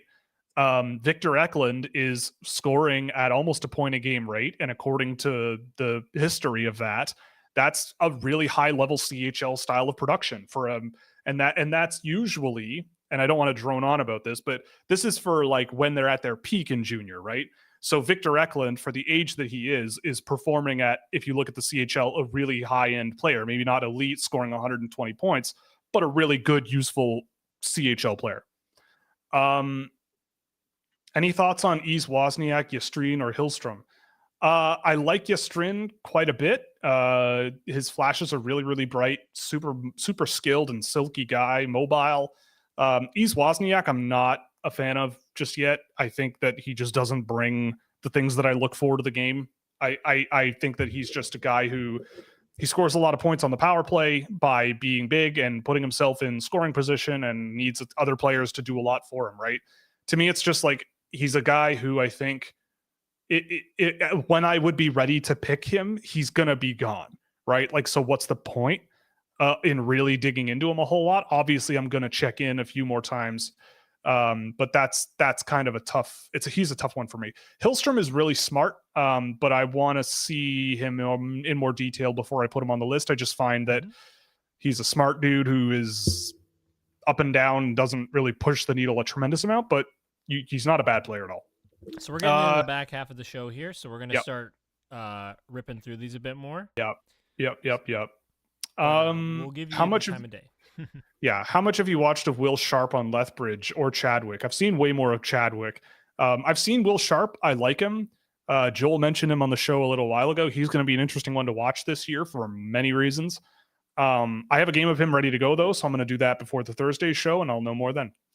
Any viewings on Oshawa? Colby Barlow has been as non-impactful an acquisition as can be imagined for a 2023 mid-first rounder. Can I start for a second? Yes, You go. gotta set your Colby Barlow. That's all I'll say. And I'll hand it over to Will, who will give you better analysis than me, but that is a saying of his. I don't have analysis. I mean, I don't have it because Colby Barlow is a guy who I had in my second round. Like I didn't see a mid first round pick there, which is weird because the Winnipeg Jets usually draft really, really well. So yeah, he was a guy, he shot well, he played hard, he played physical. I'm convinced that if he didn't have a beard at the time or whatever, if he didn't look like a 30-year-old man, he probably wouldn't have gone as high as he did. I can just imagine hockey scouts going, he just looks like a man out there, and they draft him higher than he should go. But anyway, what were you going to say? Didn't he score a lot though? Like he just had like a ridiculous goal clip. He's a cheech. He's a cheech. He's a cheech. That's what we'll say. He's a cheech. That's the term. Not a Bondra. He's a cheech. He had like 40 goals and like 25 assists. And you gotta be careful with guys like that. Like I don't know. Not saying Colby Barlow is not going to be an NHL player. I don't know, but I was cooler on him, and him in Oshawa. I've seen a bit of it because I was curious, and he's Colby Barlow. Like, he's the same player, and I've never been huge on him. I mean, maybe he's just getting used to playing with guys with a new group of players. But yeah, I mean, Doubt it. that trade was enormous for him. So good for North Bay, I suppose, or Owen Sound. But right. Hope I'm wrong. Prove me wrong, buddy. Yes. Thoughts on Cameron Schmidt and Aaron Obabifo? God love them. Super admirable, hardworking guys. Cameron Schmidt has a wicked shot. I think underrated playmaking to explore more. Obabifo, you just love watching him. He's just a fun, exciting player who works hard. He works his butt off every shift. But I think that there's just a little bit of recklessness in both of their games that can be a little bit, like I've seen Cameron Schmidt kind of waste a possession by taking a bad shot or trying to do a little bit too much himself. And he is very, very, very small. And I just compare him to a guy like Logan Stankoven, and I don't see quite the same level of player. Obabifo, I have on my watch list, I think, or like in my third round. I think he could be an interesting sort of energy guy because there is skill there. There is talent there for sure to explore. But yeah, we'll see. Time will tell. He's a bit of a project. I'll take the next one and let you have a glass of water because this one I can answer. And it's when you use the word viewing, are you watching a full game or isolated shift by shift? It's isolated shift by shift. Right. We're not sitting through a full game. No. Too much I mean, time. the only times I do that are like NTDP. When there's a whole bunch of guys that I want to see, I'll watch full games. But yeah, I'm watching shift by shift most of the time, almost all the time. Yep. Because I'm only interested in that player. That's really it. And sometimes we don't even get through it because it's boring. It's true. It could be a struggle. Yeah. I'm gonna pretend that this person doesn't exist and go on to the net. Oh, it's a real person. Wow, a real player from Lithuania. Playing another in second division pro with 0 points in 9 games in Britain. Nojas Venskatonis. Yeah, no, I'm not going to go there. In recent memory, who's been the worst skater in the NHL, in your opinion, not including enforcers? Oh, damn. So I would have just said Ryan Reeves and it would have been over. But he's been, I don't think Ryan Reeves is the answer. No, that's actually true. And he's actually kind of looked all right this year. The only name that goes to my head is Douglas Murray, but he's not in the NHL anymore. Just I remember watching Douglas Murray skate up the ice with the puck and going, "Oh my God, what am I watching?" But he was 6'6" and 260 pounds, so you can't teach that. Worst skater in the NHL. I haven't paid attention enough to they're probably not there long. You could, and it's like if you're saying not an enforcer, like I can't give an answer like a Pat Maroon, I don't know what he skates like, but I just imagine he's not very fast. But the thing is about guys like Patrick Maroon is they're not slow. Patrick Maroon is not an amazing hockey player, but they keep jobs because they hit and they go fast, right? Like you want big guys who can go fast. Yeah, right. But anyway, I don't know the answer to that honestly. I love this question. Thoughts on Lakvador Davaniam? If anyone doesn't know who Lakvador Davaniam, he's a Mongolian hockey player currently playing in a prep school in Ontario with his buddy, actually. And he played at the Challenge Cup of Asia under-18 tournament last year, or the Asia Oceania Cup, I should say. And I absolutely thought that tournament was a tremendous amount of fun. The gold medal game was actually really good of Uzbekistan, host team Uzbekistan and Thailand. Thailand's trying to make moves in hockey. It might take 30 years, but they're doing stuff. That's awesome. Yeah, who is this guy that I remember? Is it Sengal Undarma, who's also Sengal Udarma is at Crystal Beach Academy with Lakvadur Davaniam, and they're playing games in Ontario, so good for them. I remember Lakvadur Davaniam because he was just absolutely rifling pucks. I mean, how many goals did he score in that tournament? And then I'll move on. 23 goals in 6 games, so there's that. He was a lot of fun. Please rescue Musty from Sudbury, Mission Impossible style if you have to. I'll try. I'll get in the car. Maybe, I guess middle of the night's a good time to kidnap someone. Get in the car. Get in the car. Favorite chord? Oh, God. I mean, I'm a big 9 chord guy. Like I like a good 9. I wrote You a know, song in F sharp minor, so I got to go with that. right? Yeah, I'm a big 9 chord guy, like a major ninth. Those are Mm-hmm. cool. I'm a major chord guy. Minor chords, I'm whatever. definitely a minor chord guy for sure. I You like get sus chords. I like or like minors. Well, I love playing with crunchy stuff. Really, like just yeah. finding, and I love inversions too. I'm such Oh a yeah. nerd. I mean, I just classic. play a bunch of songs and then I don't play melody because I'm lazy and I'm a singer, so I don't have to. So what I do is I just find the chords and then I sing. And I just play along to my singing with chords. And I make it very lazy for myself because I want to be way more focused on what's happening with my voice as opposed to where my fingers are on a keyboard. Hmm. Yeah, that makes sense. But yeah, I'm a big major ninth chord fan. Those are cool. Fair Those enough. are always cool. Uh, and what's the last artist or band that you discovered and enjoyed? That I showed it on the show last week, but that Jordy Griep album is a 10 out of 10. Mm-hmm. Wall to wall, it is bizarre and amazing and a 10 out of 10. Like it is art and I love it. Like easily one of my favorite albums of the year. And I will also shout out to Dylan Griffin. He turned me on to Chat Pile. Chat Pile's new album just came out, and I listened to it yesterday after he suggested it, or a couple of days ago. Excellent album if you're into like noise rock kind of vibes. Like it's almost like, I hate that I'm using this word, but it's like almost like genty, but not like metal. Like it's very, loud and in your face, but it's really good stuff. I dig it. I found this song called "Who Knows" by Protege, and it's from 2014, and I really like that. So that would be my answer, but I don't have mm. much to go on that beyond liking that reggae song. It's cool. Reggae guy.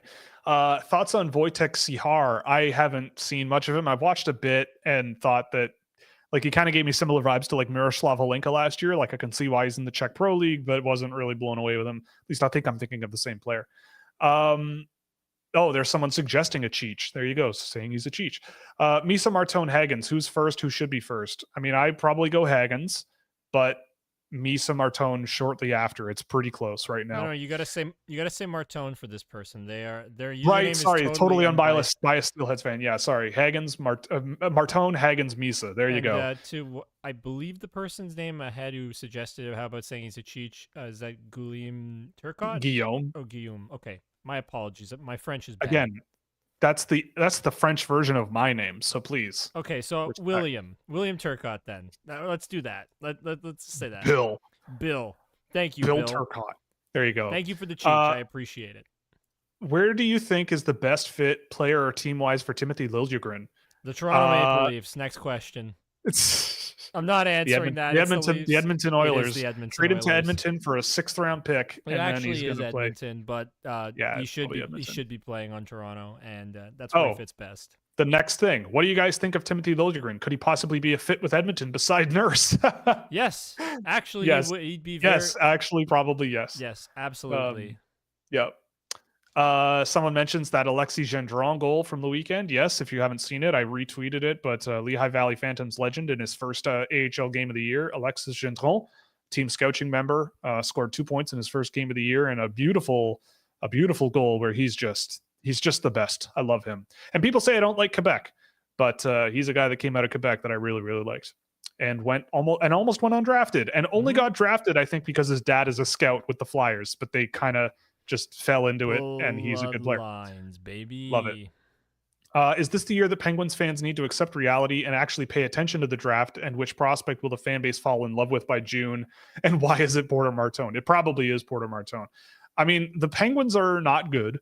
But they're still mid enough that they're not going to yeah, be... they might not be at the bottom of the thing.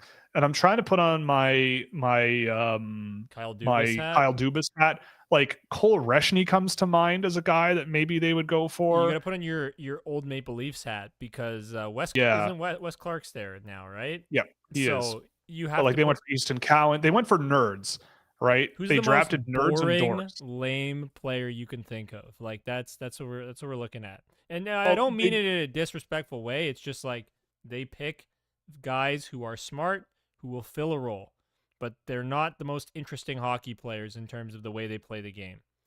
I just say yeah. it that way because it's funnier. No disrespect. It's just funnier to say boring and lame. Yeah, fair enough. But yeah, I think a guy like Cole Reshny, super smart kid, competitive, does a lot of things right, just a little small. I feel like there's that Easton Cowan vibe to him. Mm-hmm. I can see it. Okay. Can you give me a player comparison for Andrew Basha? Connor Garland? I don't know. That's a hey. If that's what you're like given, that. then that's a Just good. small but fast and really skilled. If you'd like, creative. you can I watch don't the know. Scouching report on Andrew Basha, which That's is true. available. You could do that.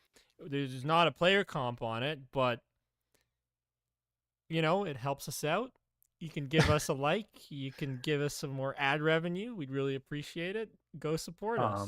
But honestly, go watch the video if you haven't, because Will goes into him a little bit, and he's a good player. I had a fun time putting together the video because he was a lot of fun. Yeah, I mean, someone like that comes to mind. Like Cam Atkinson, maybe something like that kind of vibe. I don't know. Okay, yeah, I see it. Something there. I understand that.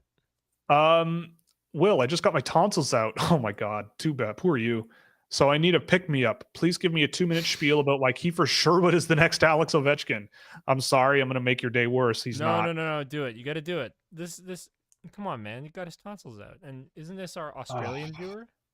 I think it might be. You have to then. We can't risk losing our Australian viewer. Who is Kiefer Sherwood?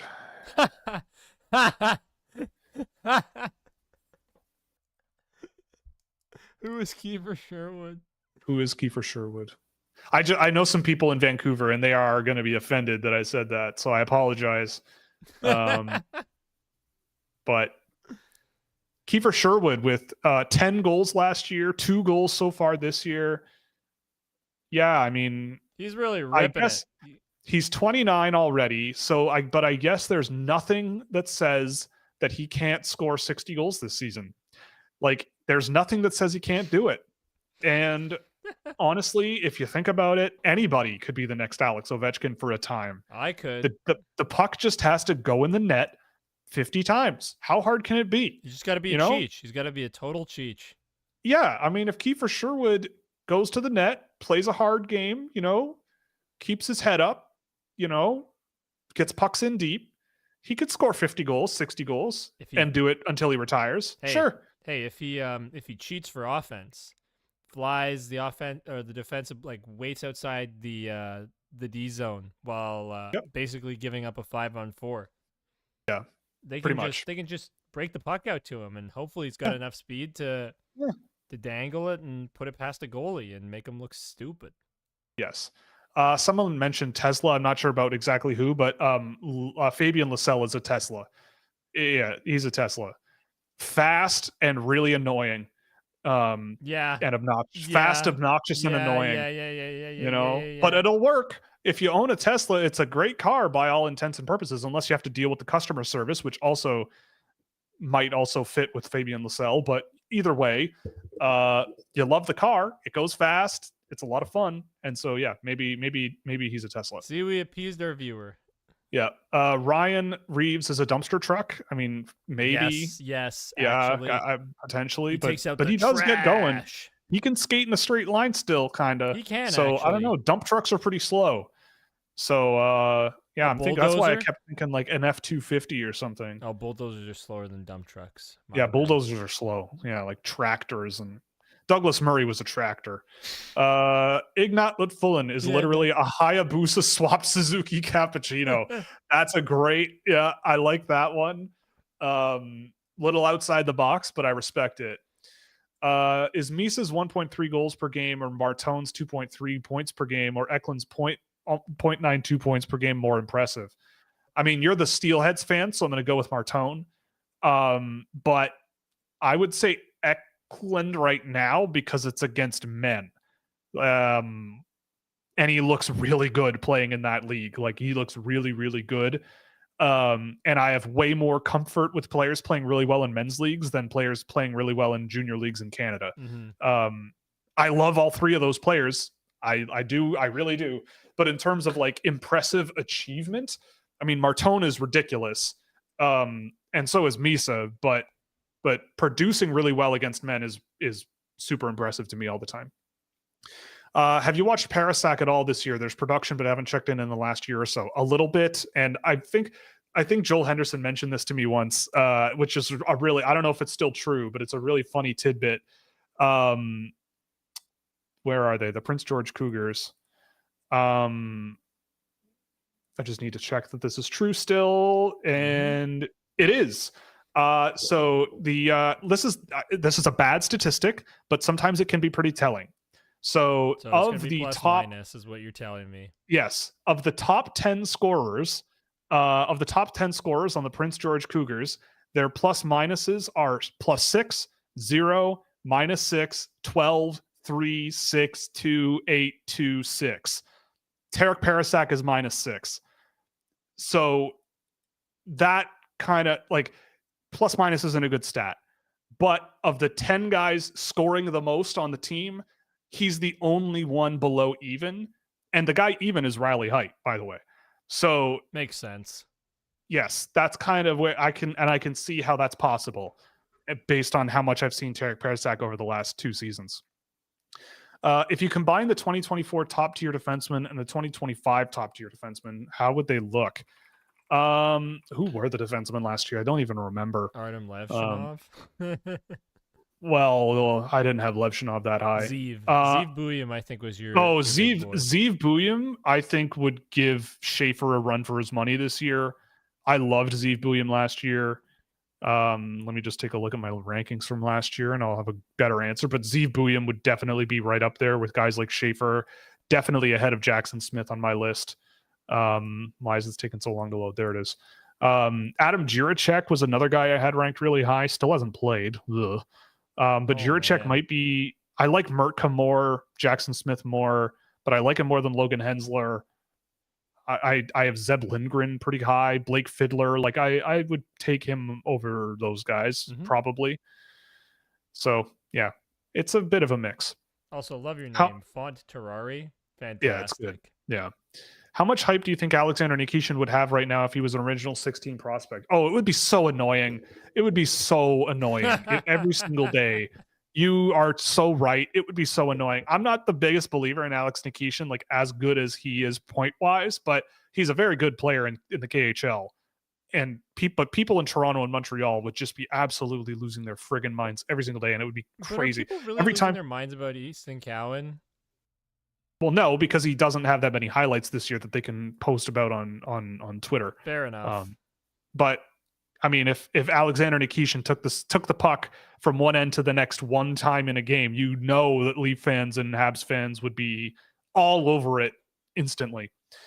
Look at the zone exit. Wow. Who are the highest upside players outside the top 20 or so? Still getting a gauge 2020 on it, right? I mean, yeah. I mean, if you really wanted to swing, I mean, it depends on also what you're aiming at. So who's the Scott Morrow, Will? That's the question. Oh boy, LJ Mooney. Like if you want to, I bet LJ Mooney will go in the second round or something. And if you want to just hack a home run swing on a kid who like is just electric, just really small, but electric. Like, I don't know. I feel like LJ Mooney's the type of guy who, yeah, he's 5'6", but like Tyler Ennis or something, he'll get there. Like he'll find a way to play NHL games and be aggressive enough and hungry enough to stick it in the NHL. And I feel like there's a huge amount of upside with him. And it's really unfortunate that he got injured because his season just kind of started to get going when he got hurt. Thoughts on Thomas Pobajal and Jack Nesbitt? I mean, I've seen both of them. I'm kind of iffy on both. I like Nesbitt. He's fine. I think he could be a depth guy. He's big, can skate okay, has a bit of skill, but I've never been blown away with him. but I also haven't seen a tremendous amount of him. Him playing with Ethan Belchitz is really crazy because they're both huge, so that's kind of fun. Pobazal is okay in the Slovak Pro League, which is not an amazing hockey league, but another sort of decently efficient player, but definitely gets knocked around a lot. Definitely a little small and a little bit concerning in that sense. He is ranked on my list, but I think he's the last one on the list right now. When will people realize Bachelnikov's season is coming? Yeah, I mean, he's having a great season again this year. I will say, though, with Bachelnikov, to me, he's always been a guy where if no one is around him, the skill level can take him a long way. I will hold back any hype until I see him in North America playing pro hockey. Because if you're fast and skilled, you can create a lot of room for yourself in the KHL, and if you're small, you can get away with a lot. But he's having a great year.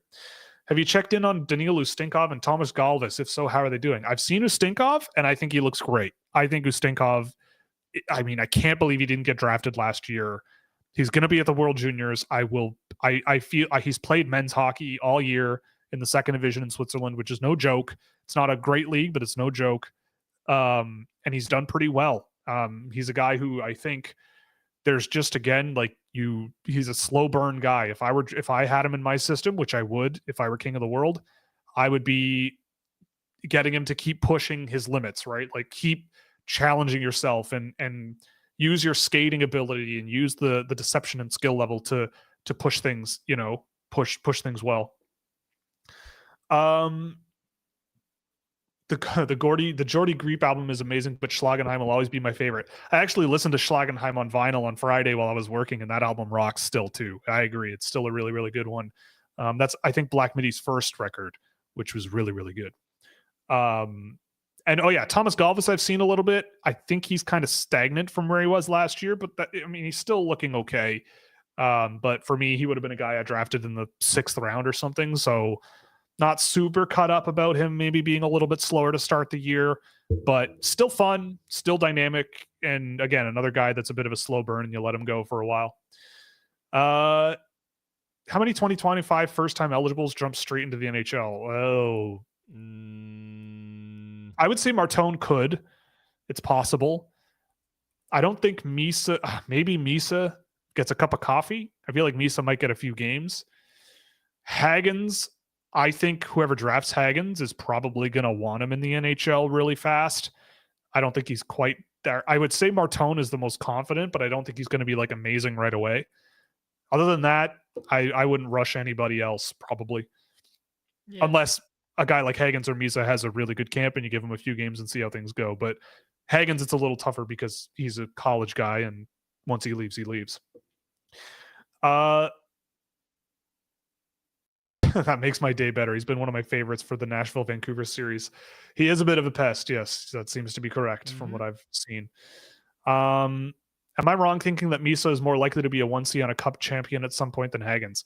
I would think that personally, it's going to all depend on what team drafts them. Yes. I think it's really not about like which player's better in that sense, because hockey is a team sport. Yeah. And I think more than any sport, it is so dependent on the team. In basketball, you got 3-star players, they can carry you at least to a good spot, and then you can fill it out with role players and have some okay bench players, and you should be fine, just as long as your top end talent is elite. Like if the Leafs were a basketball team, they'd be NBA champions. but I'm serious. Like you're right. I mean, yeah. If the Oilers were a basketball team, they'd also have it. And Colorado still, right? Like Carolina, we wouldn't look at the same way as like this really, really good team every year. We'd think of them as, well, they just have solid role players, but nothing special, right? So ultimately, it's going to come down to what team drafts them. And I don't think that it matters either way. They both could be. Right. I think they both could be. I think it's like, again, I have them in the same tier of players. I think they both will accomplish the same goals, but in different ways. I don't think Hagens is as much of a talented goal scorer as Misa is, but I think just the way that he elevates his line mates and works off of other talented players and moves the puck, sets up plays, it's all really, really, really high end. But time will tell. I think they both could end up in similar roles in the NHL, just doing the same things differently. Number one center is really, really, really hard to accomplish. That too, yeah. That's really hard to do. So I always, like, again, I always set my bar low and go, look, clear that, like, let's just see where things go. But at the end of the day, like, if you play well enough that you're our first line center, then that's awesome. But I'm not going to put that responsibility or expectation on your shoulders when you're 17. But I do think that at the end of the day, those players could end up that good. But I'm not sold as of yet because that's a really, really high bar. On that note, that's on cup contenders, maybe, you know. Oh yeah, for sure. Yeah. Okay, on that note, we're done. That's all the questions, unless there's any that comes in last minute, which I don't see any yet. Nope, it doesn't happen. Thank you again. Thank you again for joining us. This was a lot of fun. It was a little bit of a different show than what we're used to, but it's always nice actually. Did you guys enjoy this more than we talk about certain things, like our pre-planned stuff? Like, would you like more of these Q&As in the future? Let us know in the comments below, or tell us now. It is an old style show. This is what I used to do a lot more of. And I can interrupt you and exactly. I love when you interrupt me. I'm sure. No, I'm not frustrated at all. It means I get a break from talking. I honestly feel like you enjoy it, and some people, like, I don't see it often, but I definitely saw a comment where it's like, "Can your producer just shut up and let you speak?" And I'm like, okay. We got one of those. People don't like the interrupting AJ. That's my whole identity. We have more evidence, though, that people want more of you. Well, that's There's good. been multiple chat messages and comments about that, I believe. So yeah, screw you, person. It's our show. It's our show. We're gonna do what we want. It's our show. I'm gonna interrupt Will right now. He's waiting. Yeah. There we go. Well, okay. I did see one question come in last, but this is a name I have not seen in years. Keith Fries. I remember you from years ago. I don't know what you're up to, but I hope you're doing well. Welcome back. One of the OGs. What's going on? He asked about Joshua Ravensburgen as an Ottinger, Wallstead, Askarov first-round talent, or is draft A grade a reach? To me, it is. I know David Phillips, a goalie guy also, who will have content coming to Scouching.ca about goalies at some point. He also is not super huge on Ravensburgen. I feel like Ravensburgen is a guy who the athleticism will take time to develop. There were some saves I saw where I'm like, you are just, he seemed like a guy who was really big and throwing himself around the crease to make saves. Like, one of the goals I think he gave up in the game that I watched of him, or one of the games I watched of him, he was like, it was a cross ice pass and he slid in the butterfly, but like way too far, and saved it, and then spun around. And somehow when he spun around, the puck squeaked out from between his legs and he was nowhere near the net, and someone just grabbed it and put it in the net. It's like, I can see how he's saving a lot of pucks because he's huge and all that stuff. Kind of like Marcus Hidloff last year, if you remember him, if anyone watched Swedish junior goaltenders last year. Just a big dude where the athleticism isn't quite there. And yeah, not totally sold on him. And then drafting a goalie in the first round. I mean, this year I could be sold on it because it's a bit of a softer year for me, and there are some good goalies. But he's not one that I have in my first round. And Oscar Fisker Molgaard is a question. I mean, before we go, but what's going on with him? I don't know. He's only played one game. I don't know. And he must be hurt or something, because he only played a minute and 53 seconds. And no, I didn't have Jack Berglund ranked, but I could see why you would draft a guy like Jack Berglund. He's mean, physical, does the thing. Coolio. Okay. Yeah. That's going to be it for today. Thank you so much for joining us again. This was a lot of fun. We're going to be back Thursday at 2 p.m. for a more structured show. We'll get Tony on the show for real one day. Next Monday, he's next Monday he's in. On. Got it. All right. So today, look forward to that. But... Yeah, look forward to that. Thursday, we'll think of a show or whatever. If this is a thing that works for you all, then maybe we'll do more questions and stuff. But yeah, thanks for joining. This was a good time. We'll see you Thursday afternoon, and be safe, be well, and we'll see you then. Toodles. Oh, come on. You know there's something else before the stream ends. Okay. Go Leafs, go. Good night.